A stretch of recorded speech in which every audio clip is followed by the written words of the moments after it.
U protekla 2 mjeseca stado ovaca nam se udvostručilo. Imali smo 11 ovaca i ovna i znate da smo ovna prodali, da su nam samo ovce ostale i tada su počele one da se jagnje. Pre par dana nam se ognjilo i poslednja ovca i dobili smo žensko jagnje, tako da imamo za sada 5 ženskih i 7 muških jaganjaca. Da već polako dolazimo do veće brojke jer kad ovih naših 11 ovaca saberemo sa jagnjedima, dobijemo njih 23 i saberemo ovna 24. U nastavku videa pogledajte kako napreduju jaganjci i ovce, kako se ovno uklopio u stado i čime to hranim i ovce i jagnje da bi ovce proizvodile više mleka i da bi jaganjci što brže rasli.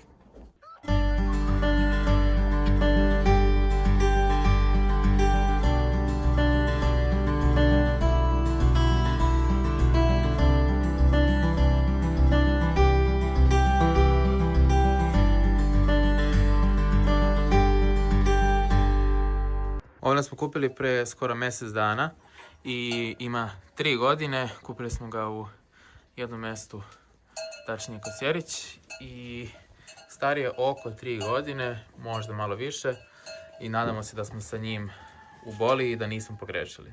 Obzirom da su se ovce počeli jagnjiti pre 2 mjeseca, bilo je krajnje vreme da nabavimo ovne, zato što će i one, ja se nadam, uskoro ući u estruse i početi da se pare, zato što još uvek postoje šanse da na leto, negdje na kraj leta, da se ojagnje još jedan put. Ovan je zapravo jako pitom i dobro se složio sa ovcama, što mi je zaista veliki plus i jako dobar znak. Ovo je ovan dosta sitniji u odnosu na onog ovna kog smo mi imali. Moram priznati da ima dosta lepše rogove i dosta lepšu vunu. Iskreno se nadam da će ovaj ovan dati malo više ženske jagnjadi, pošto planiramo da proširimo stado na 30 komada i da držimo samo autohtone rase. A mi smo se odlučili za sjenički zato što su nam jako lepe ovce i držimo ih već nekoliko godina, tako da jako smo zadovoljni ovom rasom. A i ovan je sam po sebi sjenički, nije umatičen, to mu je minus, ali nisu ni naše ovce. Ali o tom potom, malo po malo proširivat ćemo stado, kupovat ćemo umatičene sa pedigreom i onda doći do brojke od 30 komada.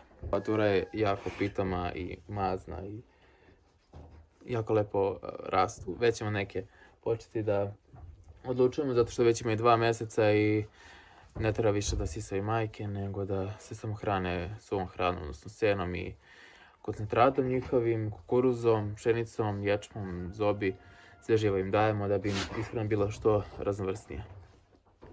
Sad možete vidjeti jedno od jagnjadi koje je starije od 2 mjeseca i vidite kako ovako agresivno sisa ovcu, što je očekivano u ovom uzrastu, ali može dosta da istrpi ovcu zbog proizvodnje mleka, jer ona može da popije sad dosta više mleka nego kad se ojagnjila.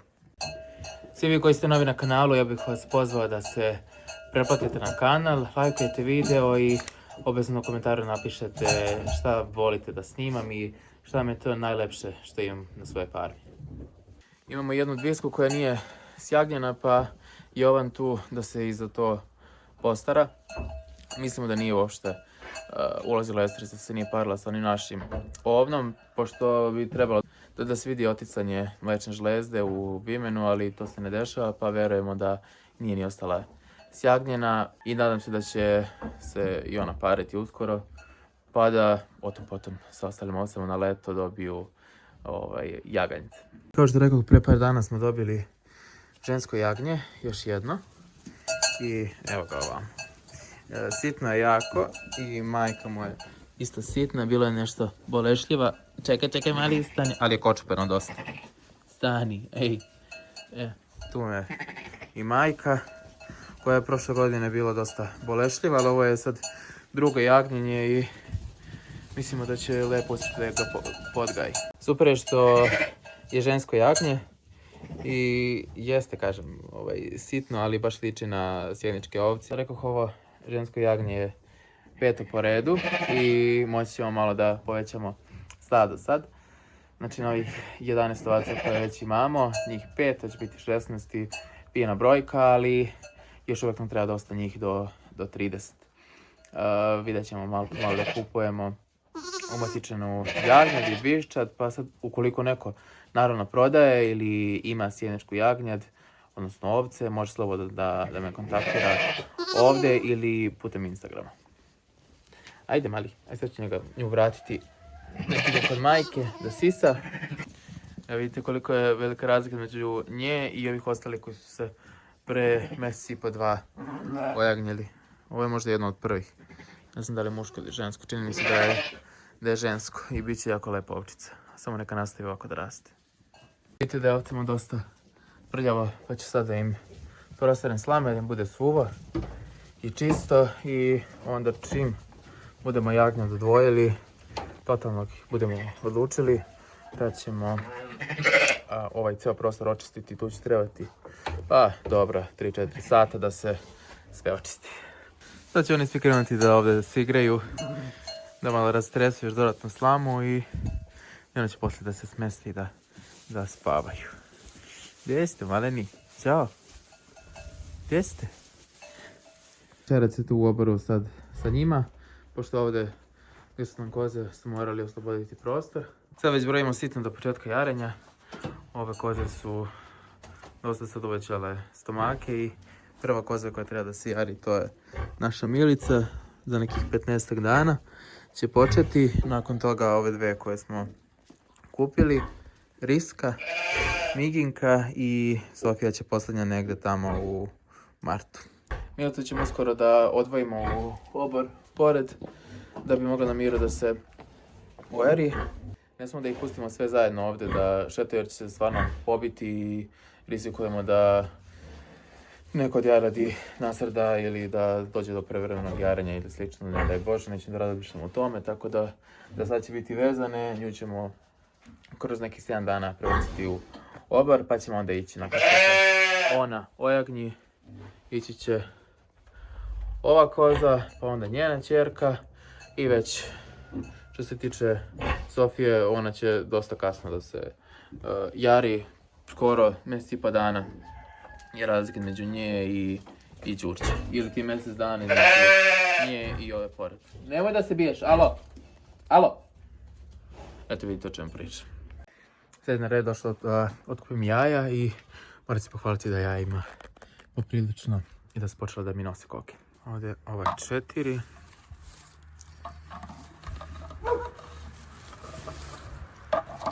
I idemo dalje. Ovdje imam jedno, to je 5 i ova 2 komada, to je 7. Idemo dalje. I ovdje ima čak najviše. 2, 3, 4, 5. Danas 12 jaja, uopšte nije loše, obzirom da pre 2 nedelje nismo nosili uopšte. Tako da krećemo. A i stići je pojačanje kod koka, tako da proizvodnja jaja će se malo više proširiti. Krmača koja je bila napolje je sad zatvorena zato što treba da se oprasi početkom februara.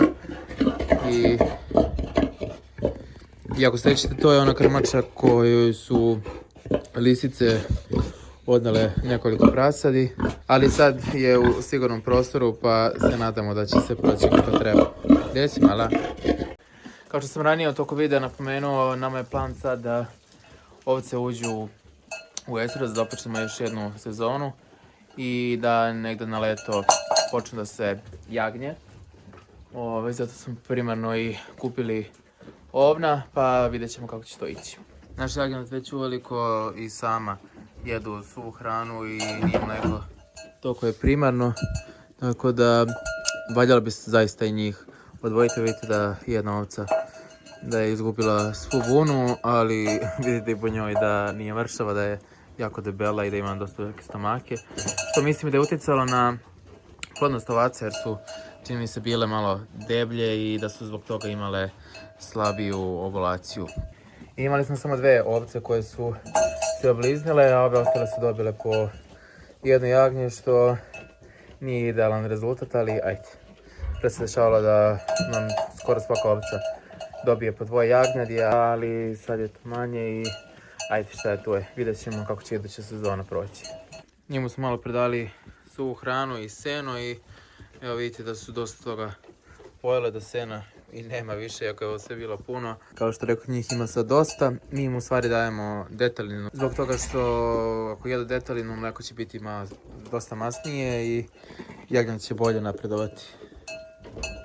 A jedina stvar koja se plašim što se tiče ovna je da budemo iste sudbine kao s onim našim prethodnim, pa da uglavnom mušku jagnjad dobijemo. One jagnjad su bile jako dobra i zaista su lepo napredovala i rasla, ali muški jagnjad baš nemaju neku veliku korist. Njih ostavimo za zapad, ali ne ostavljamo zato što su uglavnom u srodstvu sa našim ovcama, pa ih onda prodajemo. I dešavalo se da u sezoni ostavimo svega 2 ženskih jagnjadi i zbog toga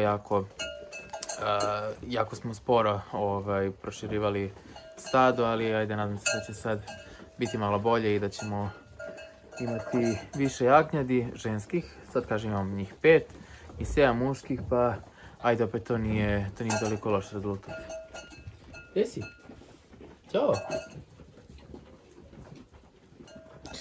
Naravno da bih voleo da ako neko od vas želi muško jagnje da kupi, da ga udomim u sigurne ruke i da znam da će ostati u zapatu kod nekog. Evo vidite i sami kakvi su oni, da su dosta krupni i samim tim te gene će najvjerovatnije prenijeti i na svoj jagnjad. Pa sad ako je neko zainteresovan, neko mi piše na Instagram ili može ovdje čak u komentarima, mada mislim da je bolje na Instagram da se lepo dogovorimo. Ja sam njih ostavljam i idem dalje. Danas sam poprilično radio i pravio sam neki koncentrat za svu živinu. Onako univerzalan, pa ću vam i to snimiti i pokazati što sam stavljao unutra, koliko proteina ima i slično. Tako da ostanite uz kanal i uskoro očekujete i taj video.